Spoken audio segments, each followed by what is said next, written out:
I want to welcome everyone to today's session on testing the waters before diving in, determining the type of knowledge gap and the readiness of knowledge to fill it. A webinar for the Center on Knowledge Translation for Disability and Rehabilitation Research, or KTDRR, which is housed in the Austin, Texas office of American Institutes for Research, or AIR. The Center on KTDRR is supported through funding by NIDLR, the National Institute on Disability, Independent Living, and Rehabilitation Research, which is a center within the Administration for Community Living of the Department of Health and Human Services. My name is Joanne Starks, and now I will introduce today's presenter, Dr. Travis Sztainert, who is the Knowledge Mobilization Specialist at FRAME, that is spelled F-R-A-Y-M-E, in Ottawa, Ontario, Canada. Travis regularly consults with decision makers, regulators, and other organizations to foster collaboration and provide the best available evidence to support their work.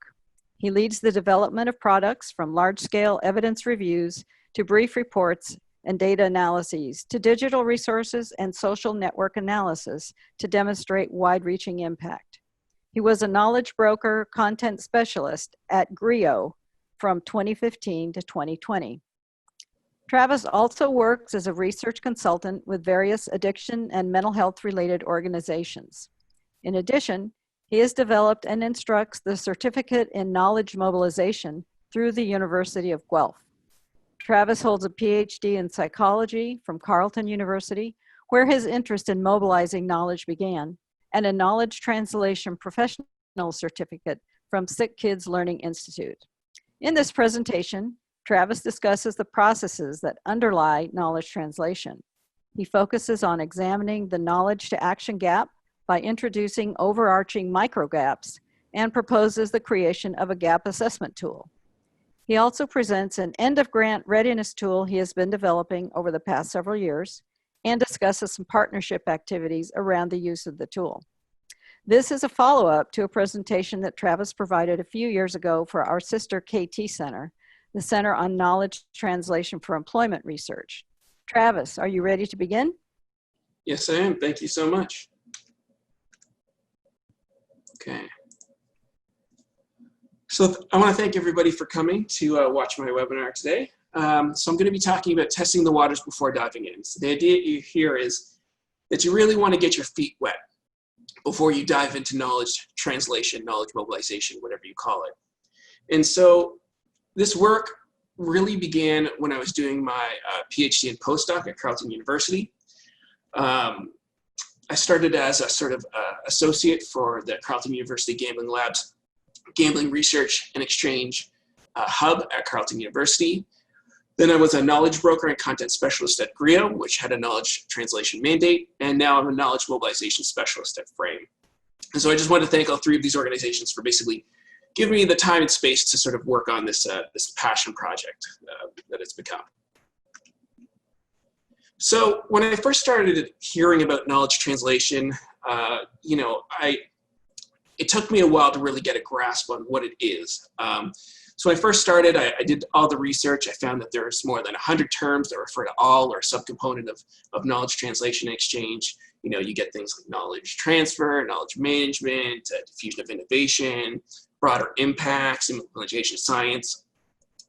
And when you start getting down into the frameworks, there's a plethora of frameworks that are looking at different aspects of knowledge mobilization translation.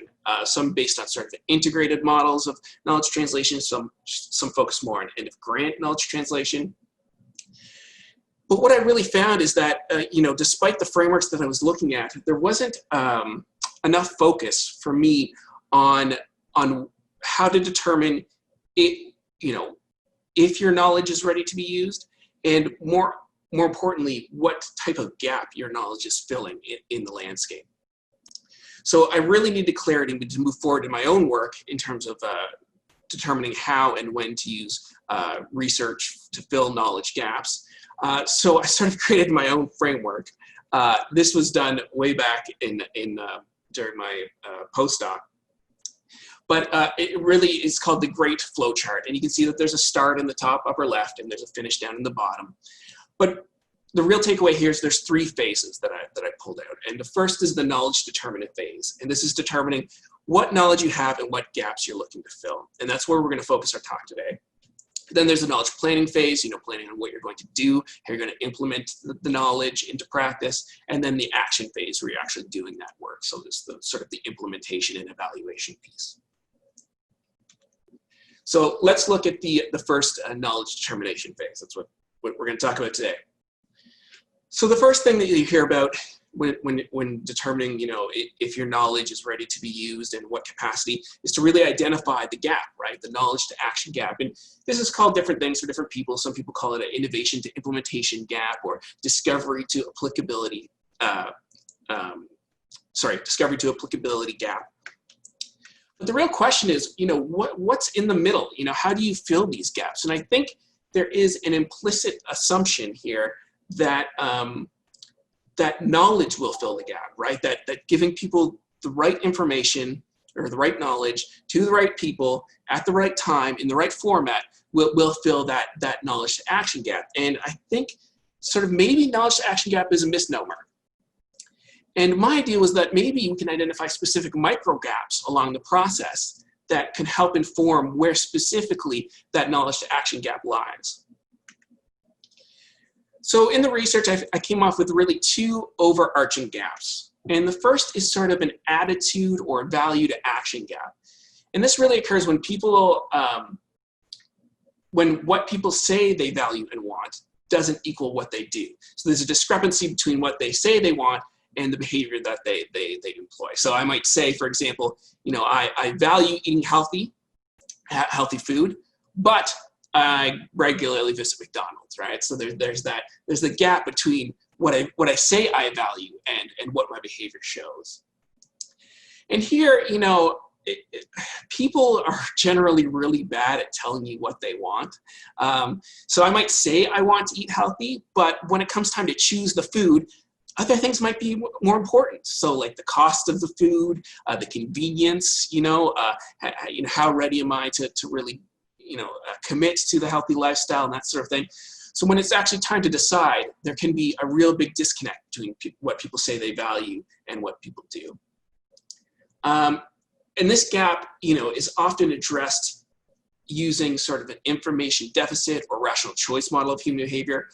So often, people will say, well, if you just give people enough information, right? If you just tell them, the consequences of their actions, you help them build out a plan for dealing with those actions. So, you tell them that, for example, the fast food is unhealthy and give them the guidance there, then they'll do it. Then they'll become more in line between their values and their behaviors. But models based on this sort of information deficit hypothesis really fail to account for cultural, institutional, and structural constraints. And actually, there's a whole other webinar that I've given that you can look up called an introduction to nudge theory, right? So nudging and behavioral economics really are ways to change behavior without sort of focusing on the information deficit hypothesis.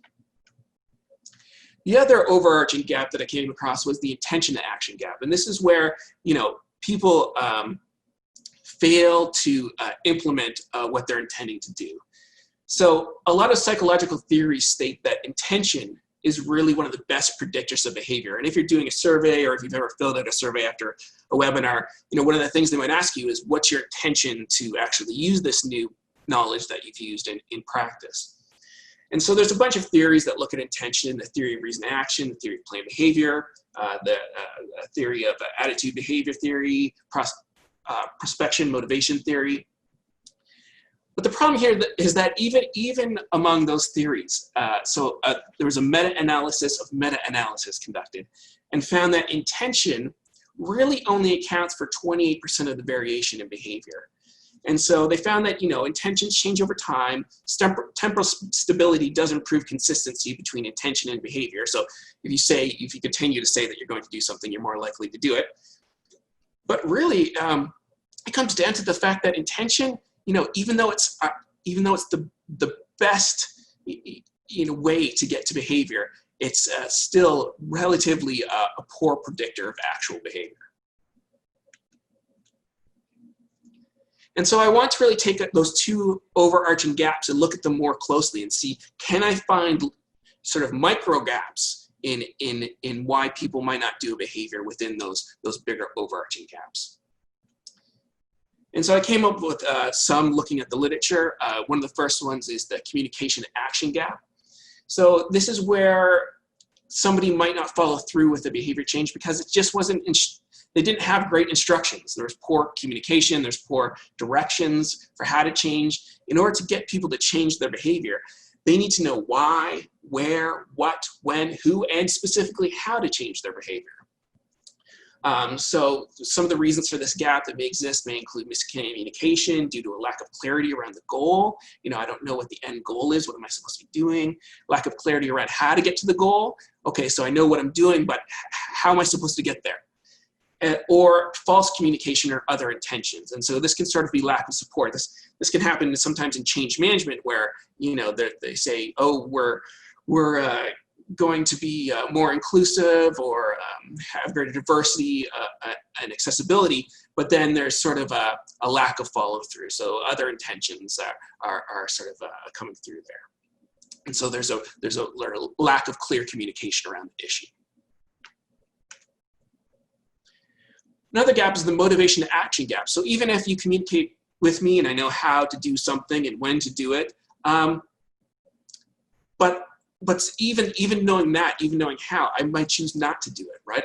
And I might lack the motivation to really follow through with what was told to me or what I said I was going to do. And the reasons here might be numerous, right? People might not buy into what we're trying to suggest that they do. There might be a lack of belief. It doesn't make sense, lack of clarity. That sort of goes back to the miscommunication piece. People can be very anxious and concerned about changes. There can be a lack of focus. They're just not interested in making the effort to change. It seems like it's too effortful and I don't feel like doing it. Or they're lacking a big picture to guide them. So lack of destination, lack of end goal. And there are some arguments here that is this really our problem? Should we have to address motivation to action gaps in knowledge translation? And here, some people put the argument, don't people bring their own motivations with them? And I would say no. And I'd say there's a lot we can do to help motivate people.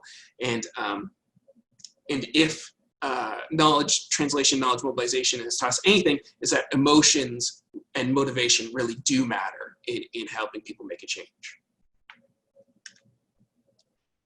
Okay, so even if you communicated clearly and I'm motivated to do something, so I understand the knowledge, I appreciate it, I believe it, I want to change my behavior, I may actually lack the experience to do so. So there might be a skill gap there, a skill to action gap.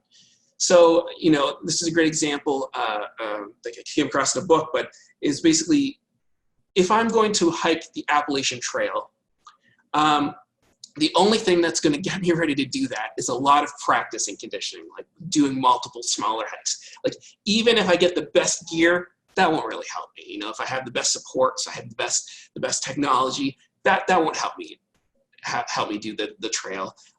Understanding the starting point and the ending point and knowing how I'm going to take on the trail and having a destination and a map and a guidance. Again, that won't really help me when I'm actually walking on the trail. It might help a little bit, but it's not gonna carry me the whole way through. Route planning won't help. Maybe spending some time on an elliptical and a stair climber will help, but probably not. Probably what I really need to get me ready to hike this trail is actual experience hiking, right? And so sometimes it comes down to that. If the gap you're trying to fill comes down to a skills to action gap, you need to give people the chance to really try out and in safe, smaller ways what you're asking them to do, especially if it's a big ask. And then there might be a habit to action gap, right? So, even if I have the skills, if what you're asking me to do to change my behavior is going against an already preformed habit, that's going to be a problem. So, we all know creating and maintaining new habits can be really difficult. This is called the New Year's resolution effect, right? Everybody tries to make a resolution on New Year's, and a very small minority actually follow through with that. And all of that has to come down to habit. So unlearning and de-implementation is a new concept sort of in implementation science and knowledge mobilization more generally. And here, as the saying goes, old habits die hard. So, you know, if our brain and our body is used to doing something, there's automatic processes, those are very hard to unlearn. So the idea is that teaching an old dog new tricks is a relatively easy thing to do. The hard part is unteaching an old dog a trick it already knows. And so this is something that's currently being looked to in implementation science. There's this idea of changing habits through substitution. There's a great book called The Power of Habit, and if you're dealing with a habit to action gap, if that's what's stopping people from doing the behavior or taking on your knowledge, then I highly suggest reading that book. And it requires it requires conscious effort to do something new. So making new behaviors as easy as possible will go a long way.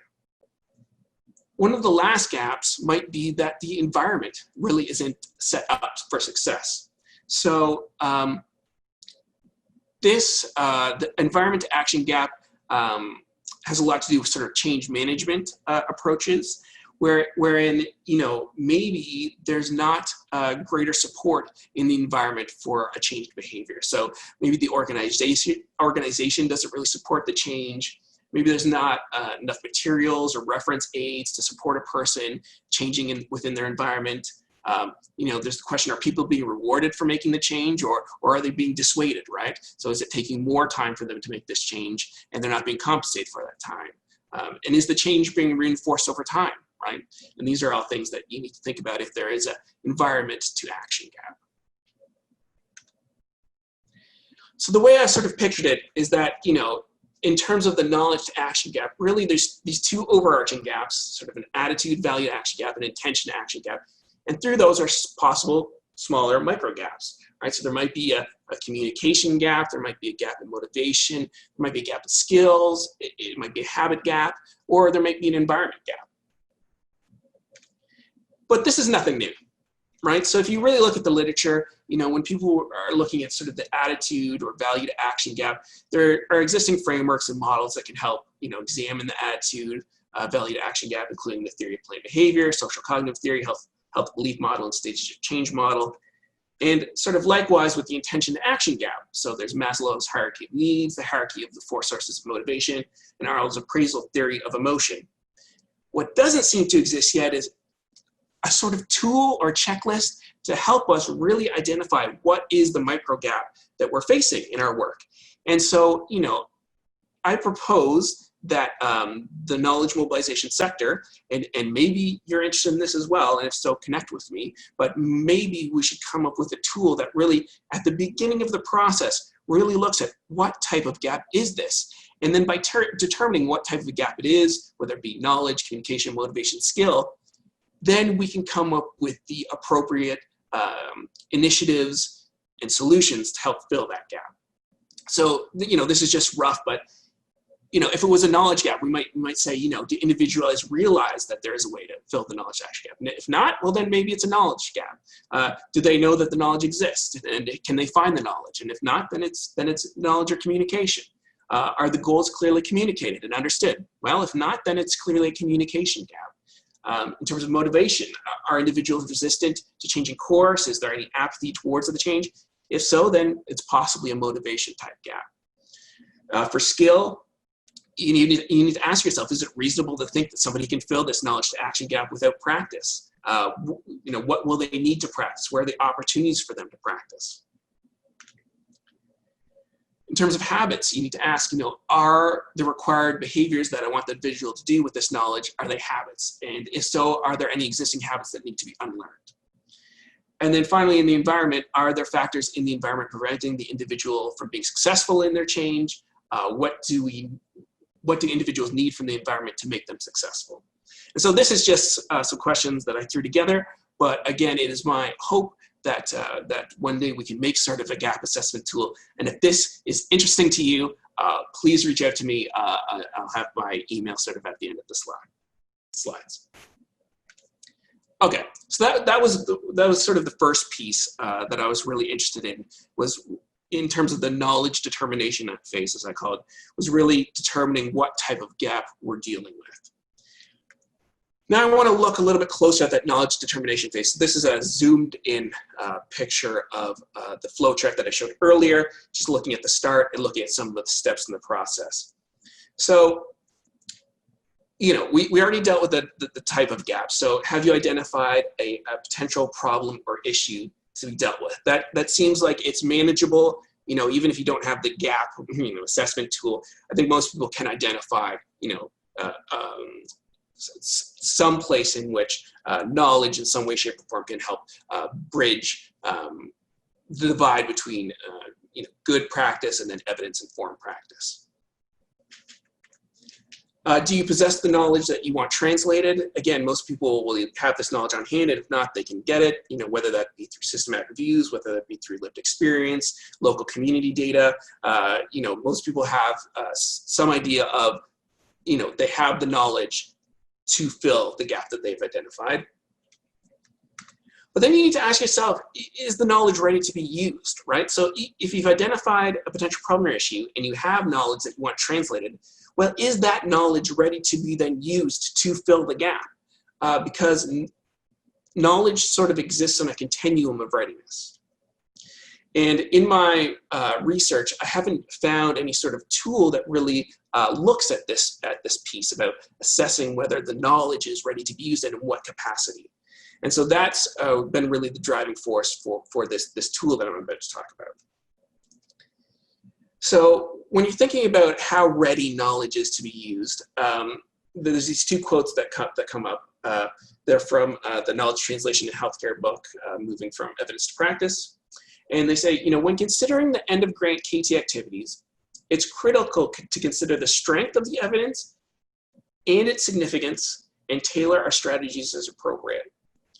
So here, you know, it suggests that not all knowledge is born equal. It exists on this continuum of use. So even if knowledge exists, it may not be ready for use. So decisions about the extent and ambitiousness of KT plans should be guided by the reliability, validity, strength, and significance of the research findings.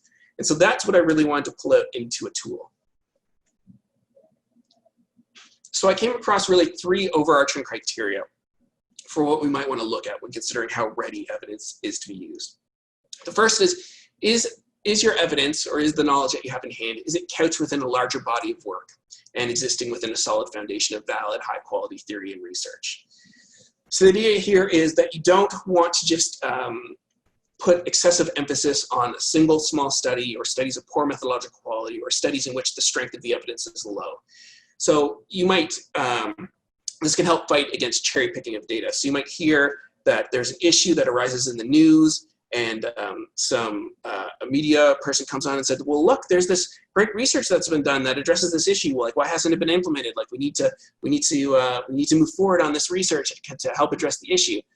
And yeah, but if it's not of great quality and it's a single small study with poor methodological considerations, then it might actually be unethical to move on that right away, because then you might be implementing something that maybe wasn't tested as thoroughly as it should, or could even impact, could be harmful to people. So it's important that the knowledge is of high quality. Of course, then the question is, you know, what is knowledge? So there's the idea of like the rigor of the knowledge, like the methodological quality of the knowledge, versus the relevance. How relevant is it to actually addressing an issue? And then you get into the weeds of, you know, research versus practice-based evidence, right? So when does evidence from the front lines maybe outweigh research evidence, and what happens if they collide? And so that's all to say that in this tool, for the sake of simplicity, I really did focus on research-based empirical type evidence. And so this tool is really tailored towards assessing the readiness of empirical research-based evidence from that lens. So that's not to negate the importance of relevance and practice-based evidence and evidence from lived experience, but just to say that you know, I couldn't incorporate everything into this tool. And so if that's what matters to you, then this tool, you know, really isn't designed with you in mind. And some other authors argue that knowledge synthesis, specifically systematic reviews or meta-analysis, should be considered the base unit of knowledge translation. To some extent, I agree with that, but I also have some issues with it, right? So systematic reviews, if you've ever read one, or a meta-analysis, often the focus is so narrow in terms of which studies they include and what studies they exclude in their synthesis, and they're always looking for populations that are homogeneous, so that are the same. And so the results from those systematic reviews and meta-analysis are often not very widely applicable, and in some cases might be meaningless. And this is, to the credit of academia, this is part of the reason that people are moving to what's called realist reviews, where they look at not, in what populations this effect might occur, but like why, like what are the reasons for success or failure here. But that's all to say that, I slightly disagree that knowledge synthesis should be the base unit, but it is good if it is a base unit for your knowledge. Another thing to look at is the evidence relevant or appropriate for the targeted domain of use? So, if whatever knowledge or evidence you have in hand is going to be of major significance to the issues at hand, is going to really impact the users of that knowledge, then it should be placed at higher consideration. So evidence should be locally relevant and adaptable to its target domain of use. And then lastly, you need to think about, will the evidence have a significant impact on the knowledge users or the system? So this gets into the weeds a little bit of the ethics of knowledge translation, knowledge mobilization. But that is to say, if you choose not to move forward with a piece of evidence or knowledge, that could greatly impact or influence people's quality of life or health outcomes. There's an opportunity cost of not moving forward quickly enough, right? So, a great example of this is with the story of ulcers, right? So it was 10 years between when simple antibiotics were found to be a cure for ulcers and when it was actually implemented as a evidence-informed strategy. And so in those 10 years, ulcers are debilitating and common. And so there was a lot of people that I would argue were probably needlessly suffering from ulcers. The question would be, should that knowledge have been implemented and mobilized and translated quicker than it was? And so that's just something to consider. So in terms of the actual tool, the tool is divided into two sections. The first section looks at the quality and strength of the evidence, and the second section looks at the strength of the evidence. This tool, again, is designed to be used by anybody who wants to assess the sort of KT readiness of completed or near completed research. So it's really focused on sort of end of grant KT activities. And as I mentioned before, the current checklist deals more with empirical evidence, so it's from a health and social science perspective, than it does from other perspectives. So you'll see in a second that there are some initial considerations I use with the tool that are sort of based on the evidence pyramid in terms of empirical evidence. And so, the first section can be adapted to meet the needs of your organization and whatever you feel, is valid evidence where you work. The important thing about evidence is it's always defined by the users, right? So the users of the evidence and the ones that are going to be impacted by it are the ultimate ones that determine what type of evidence is meaningful. And so this is just, again, with my tool, my interpretation of what's meaningful. So I'm going to show you first the blueprint of the tool. I'll show you sort of the behind the scenes of the tool, and then I'll quickly go over where it's going. So this is the tool in all its ugliness. This is the very first iteration. I go through this in a lot more detail in the previous webinar that I did for the other organization, the sister organization that was mentioned. I encourage anybody that's really interested in finding out more about my thought process throughout this tool to go and watch that first webinar, because it goes into a lot more detail than I'll be going into today. But I just wanted to give a general overview of the end of grant readiness tool. So you'll see that in the three colors, there's really three sections. The first one in the green is really an initial consideration section. The second section looks at the quality and strength of evidence, and the third section looks at the significance of evidence. You'll see that on the very right side, there are points awarded to the answers to such questions. And those points ultimately add up and sum to a score. And depending on that score, the tool will suggest one of three possible outcomes. Either that the evidence really isn't that ready, so there's low readiness to mobilize that knowledge or translate that knowledge, moderate readiness, and then high readiness. And we'll go through those a little bit at the end here. But let's just start at the beginning. So again, the initial consideration, as I said, is based on the evidence pyramid. So here, it really, if you're starting off with a meta-analysis or a knowledge synthesis of some sort, you're starting with a lot more points than if it's just a single observational study. Now that's not to say, at the end of the tool, that the observational study won't have moderate or even high readiness to translate at the end, depending on the rest of the outcomes in the tool. This just gives an initial weighting because in some senses, it can give you more confidence in the findings of the evidence and the knowledge that you're using. So you start off with 10, you can go down. Observationally, start off with 1, you can go up. There are no negative points here. It's a 10 to 1 scale. And then the first thing you need to think about is this empirical evidence, is the knowledge that you're dealing with, is it of high quality, methodological or otherwise? And there are a lot of different tools that you can use to appraise methodological quality. It's also called risk of bias. You'll hear these tools called risk of bias tools, and you just Google search them, there's a ton. And so I didn't want to specify which tools to use. All that to say, whatever tool you use, just transform it into +10 or -10. And then at the end of the day, you'll be able to use this checklist. And so if it's of really high quality, you can get up to 10 points. And if it's of really low quality and it's not very, very well done methodologically, you can lose up to 10 points. So right off the bat, if it's a very poor meta-analysis, it's going down to 1 point or 0 points. And if you're starting with a really solid observational study, you're 10 points right there. So the next question is the evidence in line with an existing body of knowledge or catch within existing literature? Again, I talked about this briefly. You can have yes, up to 5 points, or no, subtract 5 points.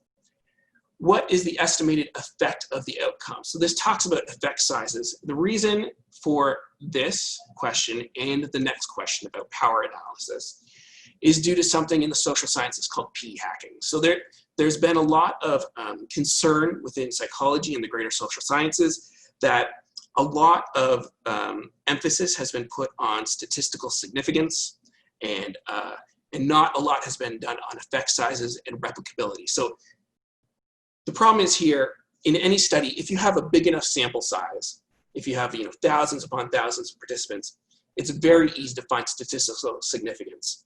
But what is hard to find is meaningful differences, and those are like effect sizes. So what is the actual effect that you're looking at?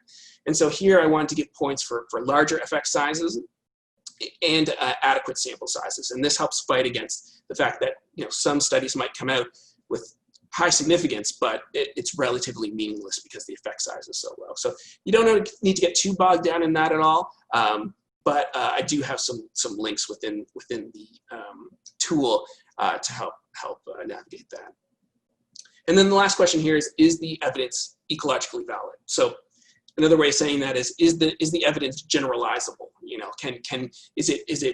Did they just look at say a population of students, right, to find this evidence? And if they looked at students in university, is that generalizable to like lower income, ethnically diverse populations in rural, Alaska? If that's where the gap exists. So you need to think, is whatever evidence comes out of your knowledge, is it generalizable? Is it more ecologically valid to the real world and where you want to implement your knowledge? The next section is the significance of evidence. So this this is a little bit more subjective. So whereas the first one, there's scales to tell you about methodological quality, although I argue that some of those are a little biased and subjective as well. Power analysis and even the ecologically valid question is somewhat subjective. So again, take this tool as with a grain of salt in the fact that a lot of these questions might be might be subjective, and different people would weight them differently. But at the end of the day, this tool is just designed to give you a quick snapshot of your research. It's not designed, and it shouldn't take a long time to really fill out. But it's really designed to get you thinking about, how ready is your evidence to be used. So that this next section, significance of the evidence, starts with a note that you may need to consult your stakeholders or knowledge users to help answer these questions. But the first question is, for example, does the evidence fill a knowledge user gap or need? Will this knowledge really fill their gap or help address the issues that they're facing? And yes, if it's determined via specific request, you get +15. If it's determined via a needs assessment or formal consultation, +8. Local opinion, +6. And no, -15. So the point here being that if your knowledge is not going to fill a knowledge gap or need, then it's really not ready to be translated, right? So you're losing 15 points off the bat, because if there's no need or appetite for your knowledge, then no one's going to pay attention to it. You could have a very well-designed meta-analysis, but if you're trying to get into practice and it doesn't fill a need or want at the knowledge user level, then you're going to be fighting an uphill battle, and it's maybe not ready to be translated in the same way that something would be that would fill the need. The next question is, can the evidence be applied to the target population? Again, yes, maybe, and no. So again, this kind of goes to ecological validity as well, but more generally. Does the evidence directly address the desired change in beliefs, attitudes, behavior? So, let's say, for example, a psychology study was looking at attitudes. Well, we know from my gap analysis that I just talked about that, attitudes don't actually predict behavior. So if what you're trying to do is change behavior, but the evidence was just looking at attitudes, then maybe the evidence doesn't directly address the desired change, for example, in behavior. And so here you could score a +5 to -5. And then lastly, does the evidence provide new, novel, or innovative way to address the desired change? If not, you don't lose any points, but if so, you get some points, right? This is probably one of the most arguable pieces of this tool about whether that should be a criteria. That, if this comes down to the fact that you can't get out of an issue or problem with the same thought processes and thinking that got you into that problem. And so if you can find a new, novel, or innovative way to address a desired change, then it actually might be more successful and have more merit, and you should put some more efforts in terms of KT into it. But again, that could change. So that's sort of the ugly blueprint of the tool with all the scoring criteria. And then at the end of the day, you have these readiness outcomes, and they're based on they're sort of suggested cutoffs for each, but again, that needs to be pilot tested here, and we'll get to that. But the readiness outcomes are low readiness. So if you score low readiness, that suggests that maybe more research is needed, but passive dissemination practices here would still count. So I don't want to ever say that a piece of knowledge or evidence should never be translated, but maybe just with caution. So presented at for example, a conference or a journal article where other peers can read about it. So more of these passive dissemination type of pieces. If it scores as moderate readiness, then active dissemination, more targeted dissemination practices. And then if it scores higher readiness to translate or mobilize, then what you might be looking at there is actual implementation readiness. So we'll go through each of those. So the first is low readiness to translate. So again, the evidence doesn't really seem to be ready to be translated. More high quality, higher significant research needs to be conducted. Passive dissemination or diffusion strategies may be appropriate. Stakeholders here should be consulted to make sure any future research will be of value and significant to the end users. So examples of a low readiness translate, I gave you again, presentations at academic conferences, sharing knowledge on research-centered media, maybe some focus groups with knowledge users and stakeholders that are facilitated to determine their pressing and upcoming issues and how that knowledge might actually fit or address some issues that you didn't know about, right? And that might be up and coming. So I never want to say that that evidence shouldn't be translated. Just just with caution here.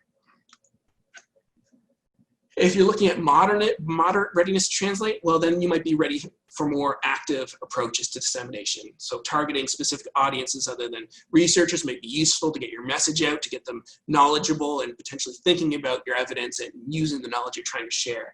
So this quote again comes from the Knowledge Translation in Healthcare, Moving from Evidence to Practice book. But it says, active approaches may include tailoring the message and medium to the specific audience, linking researchers and knowledge users through linkage and exchange mechanisms such as small workshops, focused on the dissemination of a synthesized body of knowledge, or those focused on developing a user-driven dissemination strategy, engaging media, using knowledge brokers, or creating networks of communities of practice involving both research and knowledge users. So the idea here is that it's a little bit more active, a little bit more intentional, if you will, than the passive strategies for low readiness to translate. And then finally here at the end, you get high readiness to translate. So here, you know, in order to score high readiness to translate, you need to have done really good, really well with this piece of evidence on the quality piece and the significance piece. So if you're scoring high readiness to translate, that means you started with a good study, it was a good study, and it's very relevant to the end users. And so you're very ready to translate that knowledge because whatever effort you're going to put into it is going to be relevant and you can stand behind it. So you need to do well in both sections of the tool, that is to say. So you'd come to high readiness to translate. And here, the evidence may be highly useful and therefore should go beyond regular means of just dissemination. You might want to consider ways of putting your knowledge or evidence into practice. You need to decide if you want to use your knowledge or evidence to change attitudes, behaviors, influence decision-making, influence intentions. You really need to think about what your goals will be for implementing that knowledge and come up with tailored and structured knowledge translation plans in order to do that and meet those goals. So example, maybe an example would be you may want to begin with a small scale project with a target population in a local setting, and then make sure to secure the early involvement of knowledge users and stakeholders in that pilot, and then if it goes well, scale up from there. Okay, so I brought you through sort of the thinking of the tool. What's next for it? So this has been an ongoing process, like I said, since my postdoc. But really what has happened in the meantime is that I've gotten busy with work and jobs, and it's sat a little bit on the wayside. I have created this beautiful Excel version with the help from Joe Grady at Griot. He was a summer student with us, and he helped put together this beautiful template that does the automatic scoring for you. It's a drop-down menu, and points are automatically calculated. So it's a little less ugly, a little more beautified, if you would, than what was previously done. I'm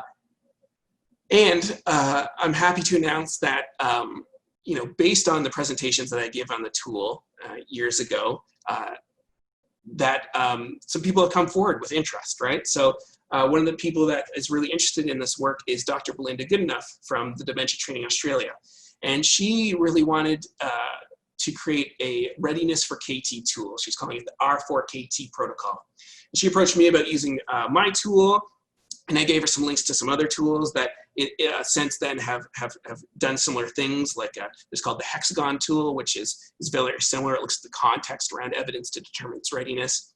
And so she took parts of my tool, parts of other tools, and really combined them in this readiness for KT tool.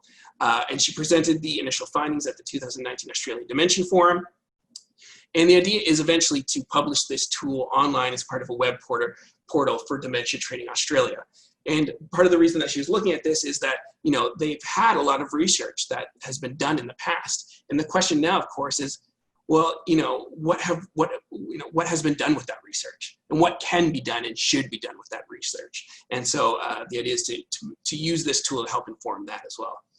Besides that, I think that this tool could also be useful maybe as a pre-consideration for people undergoing research, right? So thinking about how to do significant and high quality research at the very beginning and going through some of the questions on my tool actually might be helpful for people at the initial stages of their research to help ensure that down the line that it can be used, especially if they're not taking an integrated approach, especially if they're taking an end of grant type of approach.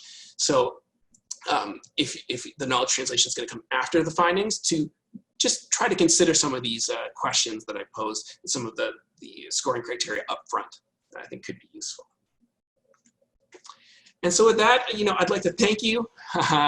I'm always interested in collaborations and working with people on these